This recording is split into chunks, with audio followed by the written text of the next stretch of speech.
Hello students, इस video में यहाँ पर क्वेश्चन नंबर 3 सॉल्व करने जा रहा हूँ। क्वेश्चन नंबर 3 है on comparing a1 upon a2, b1 upon b2 and c1 upon c2। मतलब कि इस स्टूडेंट क्वेश्चन में सबसे पहले हमें a1 upon a2, b1 upon b2, c1 upon c2 ये 3 रेशियोज को फाइंड करना है और उसके बाद हमें पता करना है कि जो लीनियर इक्वेशंस का जो हमें पेयर दे रखा है वो कंसिस्टेंट होगा या फिर इनकंसिस्टेंट होगा।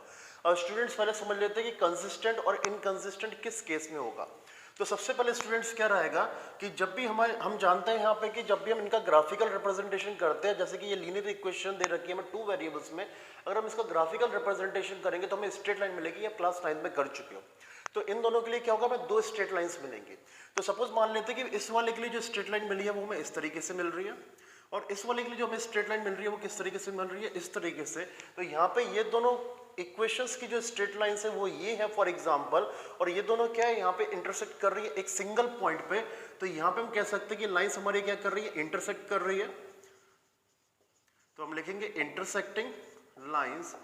और जैसे कि ये दोनों लाइंस इंटरसेक्ट कर रही हैं एक दूसरे को इस पॉइंट पे, तो यहाँ पे जिस पॉइंट पर इंटरसेक्ट कर रही है वो पॉइंट ही क्या देता है, सॉल्यूशन देता है। तो एक पॉइंट ऑफ इंटरसेक्शन है, इसलिए हम लिखेंगे क्या, वन सॉल्यूशन। और ये हम जो है a1 और a2, b1 b2 के रेशियो से बता सकते हैं कि जब भी a1 अपॉन a2 अनइक्वल होगा b1 अपॉन b2 के, तो हमारा ये केस बनेगा। और इस केस को हम क्या कहेंगे, क्योंकि हमें सॉल्यूशन मिल रहा है तो ये क्या होगा, कंसिस्टेंट होगा। ओके, तो स्टूडेंट्स जब भी हमारी इक्वेशंस की हमें जो स्ट्रेट लाइन मिल रही है, अगर वो स्ट्रेट लाइन एक दूसरे को एक पॉइंट पर इंटरसेक्ट कर रही हैं तो इंटरसेक्टिंग लाइंस होगी वहां पे हमारे। और दूसरी उसके बाद क्या होगा कि जैसे पॉइंट पर इंटरसेक्ट कर रही है वो क्या होगा, हमारा पॉइंट ऑफ इंटरसेक्शन सॉल्यूशन। और दो लाइंस एक ही पॉइंट पर इंटरसेक्ट कर सकती है, इस वजह से एक ही सॉल्यूशन होगा। और जब इसको हम बिना ग्राफिकल रिप्रेजेंटेशन के कैसे बता सकते हैं कि जब a1 a2 b1 b2 का जो रेशियो वो क्या होना चाहिए, अनइक्वल। और ये हमारा क्या होगा, कंसिस्टेंट का एक एग्जांपल या केस है। इसके और सेकंड, अब सेकंड केस के स्टूडेंट फॉर एग्जांपल मैंने इसका ग्राफिकल रिप्रेजेंटेशन किया, फर्स्ट इक्वेशन ग्राफिकल रिप्रेजेंटेशन ये आ गया। और मैं सेकंड इक्वेशन का भी ग्राफिकल रिप्रेजेंटेशन किया। सेकंड इक्वेशन का जो ग्राफिकल रिप्रेजेंटेशन है वो एक स्ट्रेट लाइन आ रही है जो कि इसी पर कोइंसाइड कर रही है। तो इस तरीके से यहाँ पे क्या स्टूडेंट्स, इन दोनों लाइंस के जो कॉमन पॉइंट्स है वो इनफाइनाइट है। इस वजह से हम कहेंगे कि सबसे पहले दोनों लाइंस क्या हो रही है, एक दूसरे को कोइंसाइड कर रही है। और कोइंसाइड करने की वजह से यहाँ पे दोनों लाइंस के जो कॉमन पॉइंट्स है वो इनफाइनाइट है। इस वजह से यहाँ पे क्या, इनफाइनाइट मैनी सॉल्यूशंस रहेंगे। तो हम लिखेंगे इनफाइनाइट मैनी सॉल्यूशंस। और इनफाइनाइट मैनी सॉल्यूशंस हम डायरेक्टली भी पता कर सकते हैं a1 a2 b1 b2 और c1 c2 के रेशियोज से। और वो केस क्या बनेगा कि a1 अपॉन a2 जो है वो b1 अपॉन b2 के इक्वल होगा और ये c1 अपॉन c2 के भी इक्वल रहेगा। तो स्टूडेंट यहाँ पे भी क्या, इस केस में हमें सॉल्यूशंस मिल रहे हैं, तो इस केस में जैसे हमें सॉल्यूशंस मिल रहे हैं तो ये भी हमारा क्या होगा, कंसिस्टेंट नेचर ही होगा। तो ये भी हमारा कंसिस्टेंट का केस ही होगा। अब स्टूडेंट इसके बाद हमारा थर्ड है। अब थर्ड केस में क्या होगा कि मान लेते हैं कि फर्स्ट जो इक्वेशन है इसका मैंने ग्राफिकल रिप्रेजेंटेशन किया और फर्स्ट इक्वेशन का जो ग्राफिकल रिप्रेजेंटेशन है वो ये स्ट्रेट लाइन आ रही है।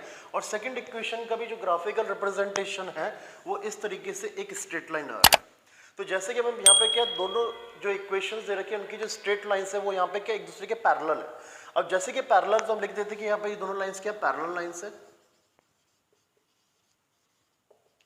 अब जैसे कि पैरेलल लाइंस है तो यहाँ पे एक दूसरे को ये कभी भी इंटरसेक्ट नहीं करने वाली और इनके जो कॉमन पॉइंट है वो कोई भी नहीं है। इस वजह से यहाँ पे क्या, इनका सॉल्यूशन जीरो रहेगा। तो हम लिखेंगे कि ये नो सॉल्यूशन का केस है। जब भी लाइन पैरेलल होगी तो क्या होगा, वो नो सॉल्यूशन का केस होगा क्योंकि दोनों लाइंस का कोई भी कॉमन पॉइंट नहीं है। अब इसके बाद इसको हम a1 a2 b1 b2 c1 c2 के रेशियो में कैसे समझते हैं कि जब a1 अपॉन a2 इक्वल होता है b1 अपॉन b2 के और अनइक्वल होता है c1 अपॉन c2 के, तो उस केस में हमारा नो सॉल्यूशन सिचुएशन बनता है। अब क्योंकि यहाँ पे कोई भी सॉल्यूशन नहीं है, अब जैसे कि यहाँ पे कोई भी सॉल्यूशन नहीं आ रहा है इस वजह से ये एक केस होगा इनकंसिस्टेंट का।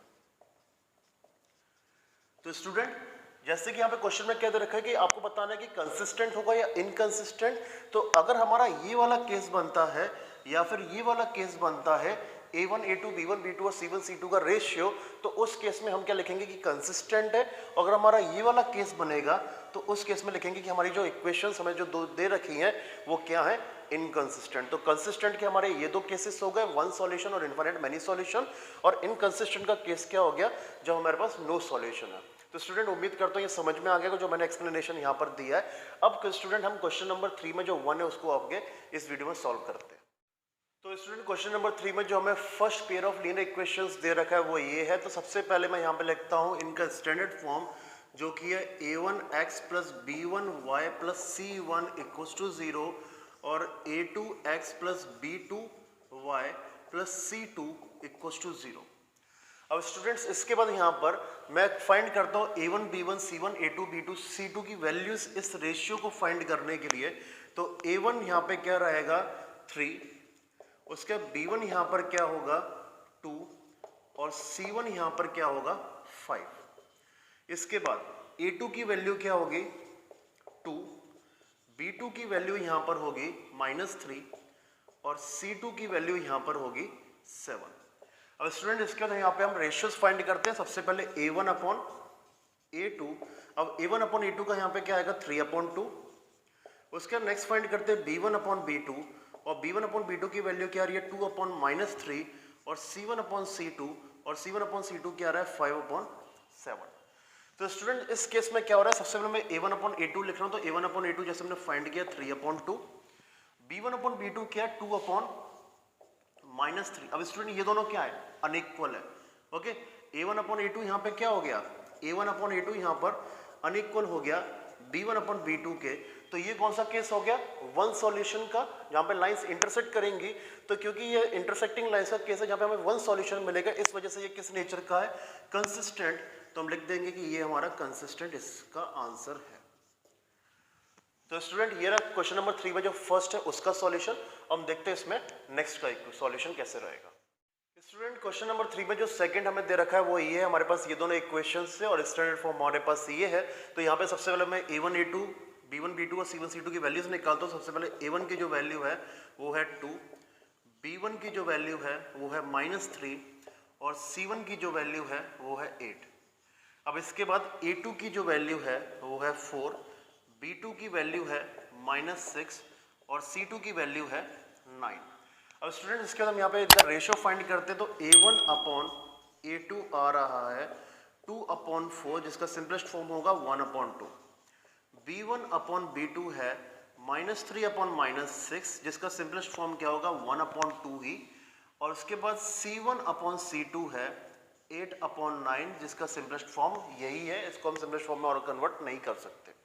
तो स्टूडेंट यहाँ पे क्या हो रहा है a1 अपॉन a2 की वैल्यू है 1/2, b1 अपॉन b2 की वैल्यू क्या है 1/2। तो इस तरीके से दोनों इक्वल हो गए। और c1 अपॉन c2 की वैल्यू क्या है 8/9। तो ये क्या हो गए अनइक्वल।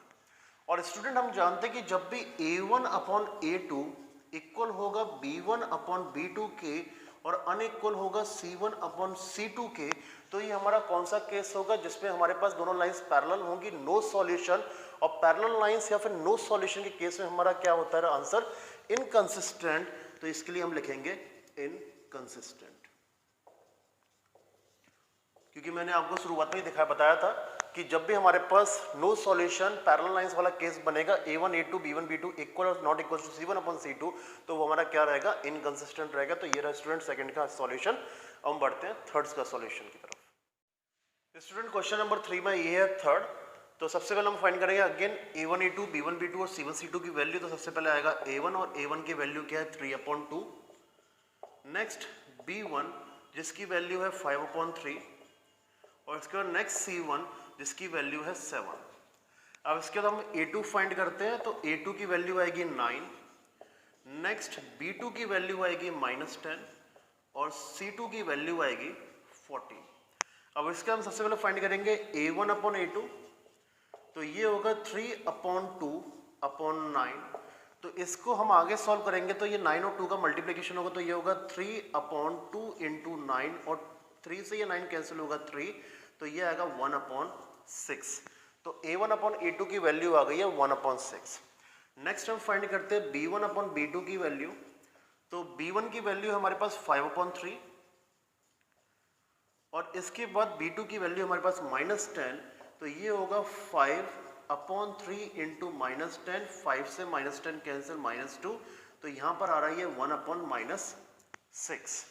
अब इसका नेक्स्ट फाइंड करते हैं लास्ट c1 अपॉन c2। और c1 अपॉन c2 की वैल्यू आ रही है हमारे पास 7/14 सिंपलेस्ट फॉर्म है 1/2।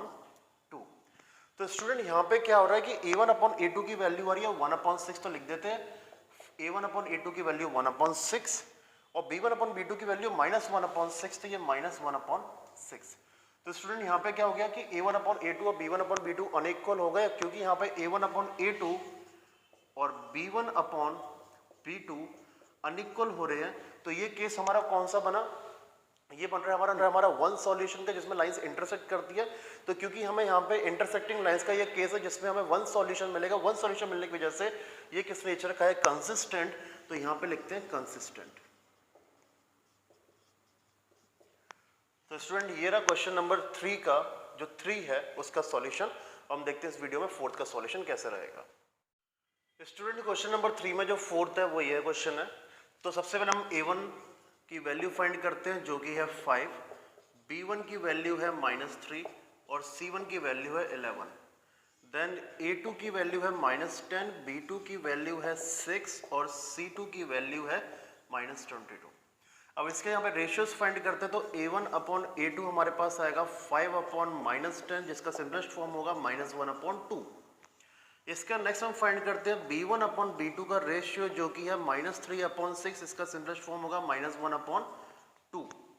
और इसका लास्ट है c1/c2 जो कि है 11/-22, इसका सिंपलेस्ट फॉर्म भी क्या आएगा, -1/2। तो स्टूडेंट यहाँ पे हम देख रहे हैं कि a1/a2 का जो रेशियो है वो है -1/2, b1/b2 जो आ रहा है वो भी क्या है, -1/2। तो ये दोनों हो गए इक्वल, और c1/c2 भी क्या आ रहा है, -1/2। तो ये भी क्या हो गया, इक्वल। तो यहाँ पे लिख सकते हैं कि a1/a2 जो है वो b1/b2 के इक्वल है, जो कि c1/c2 के इक्वल है। तो स्टूडेंट ये कौन सा सिचुएशन बन रहा है, ये बन रहा है हमारा कोइंसाइडिंग लाइंस का, जिसमें हमें मिलती है इनफाइनाइट मैनी सॉल्यूशंस। इस वजह से क्योंकि हमें यहाँ पे भी सॉल्यूशन मिल रहे हैं जो कि है इनफाइनाइट, तो ये भी क्या होगा, कंसिस्टेंट नेचर का। तो हम लिख देते हैं कंसिस्टेंट। तो स्टूडेंट ये क्वेश्चन नंबर 3 में जो 4th उसका सॉल्यूशन। हम देखते हैं इस क्वेश्चन नंबर 3 में जो 5th है उसका सॉल्यूशन किस तरीके से रहेगा। स्टूडेंट्स क्वेश्चन नंबर 3 में जो लास्ट है 5th वो ये है। तो a1 की वैल्यू यहाँ पर रहेगी 4/3, b1 की वैल्यू यहाँ पर रहेगी 2 और c1 की वैल्यू यहाँ पर रहेगी 8। इसके बाद a2 की वैल्यू यहाँ पर रहेगी 2, b2 की वैल्यू रहेगी 3 और c2 की वैल्यू रहेगी 12। इसके बाद यहाँ पे हम फाइंड करते हैं a1/a2। तो a1/a2 आएगा 4/3/2, जो कि हो जाएगा 4/3 इंटू 2, 2 से 4 कैंसिल 2, तो ये आएगा 2/3। इसके बाद नेक्स्ट होगा यहाँ पे b1/b2। तो b1/b2 तो डायरेक्टली मिल रहा है, सिंपलेस्ट फॉर्म में 2/3, और c1/c2 हमारा है 8/12, 4 से दोनों कैंसिल है, 4 2 8, 4 3 12, तो ये आ गया 2/3। तो स्टूडेंट्स यहाँ पे a1/a2 की वैल्यू है 2/3, b1/b2 की वैल्यू भी है 2/3, तो ये दोनों हो गए इक्वल, और c1/c2 की वैल्यू भी क्या है 2/3। तो यहाँ पे स्टूडेंट्स हमें केस मिल रहा है जिसमें a1/a2 जो है वो है b1/b2 और c1/c2 के इक्वल। तो स्टूडेंट यहाँ पे जैसे कि तीनों रेशियोज इक्वल है, तो ये वाला केस होगा जब लाइंस कोइंसाइड कर रही होंगी, और इस वजह से हमें यहाँ पे मिलेंगी इनफाइनाइट मैनी सॉल्यूशंस। और क्योंकि हमें यहाँ पे सॉल्यूशंस मिल रहे हैं तो ये भी क्या होगा, कंसिस्टेंट। तो हम लिख देते हैं कंसिस्टेंट। तो स्टूडेंट ये रहा क्वेश्चन नंबर 3 में जो 5th उसका सॉल्यूशन। अगर स्टूडेंट्स अभी तक इस वीडियो में बने हुए हो तो मतलब आपको यहाँ पे समझ में आ रहा है। स्टूडेंट्स इस वीडियो को जरूर लाइक कर देना और चैनल को सब्सक्राइब कर देना। तो स्टूडेंट्स अब हम मिलेंगे नेक्स्ट वीडियो में, तब तक के लिए बाय एंड टेक केयर।